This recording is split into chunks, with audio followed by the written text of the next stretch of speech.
akan menjelaskan cara pembuatan produk fusion food ravioli rawon.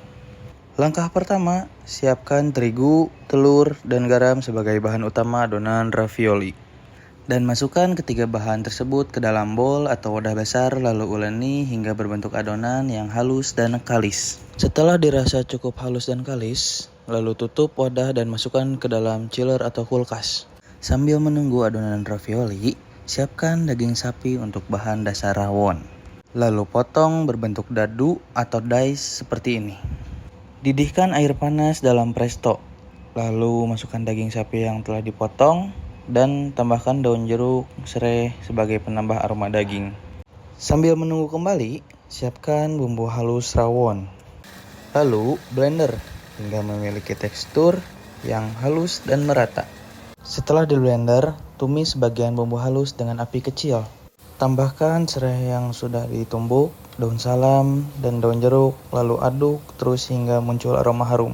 Tambahkan air dan masukkan daging sapi, irisan tomat, daun bawang, garam, merica, dan gula pasir, lalu masak hingga meresap. Setelah meresap, tambahkan larutan maizena agar rawon menjadi kental. Aduk hingga merata, lalu tiriskan dan pindahkan ke sebuah mangkuk. Langkah berikutnya, giling adonan ravioli hingga tipis dan pipih. Lalu bentuk kotak seperti ini dengan ukuran 3-4 cm.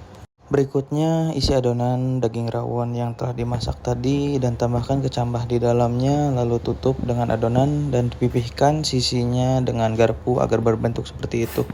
Dan lakukan berulang kali hingga selesai. Langkah berikutnya, tumis bagian bahan halus rawon tadi dengan api kecil, lalu tambahkan daun jeruk dan serai, lalu masak hingga muncul aroma wangi harum. Tambahkan air dan tunggu hingga mendidih, lalu masak dan masukkan sedikit larutan maizena, lalu aduk terus hingga merata. Di langkah terakhir, masukkan ravioli lalu masak selama 5-6 menit hingga saus menjadi kental dan ravioli pun matang. Dan tara, ravioli pun siap untuk disajikan.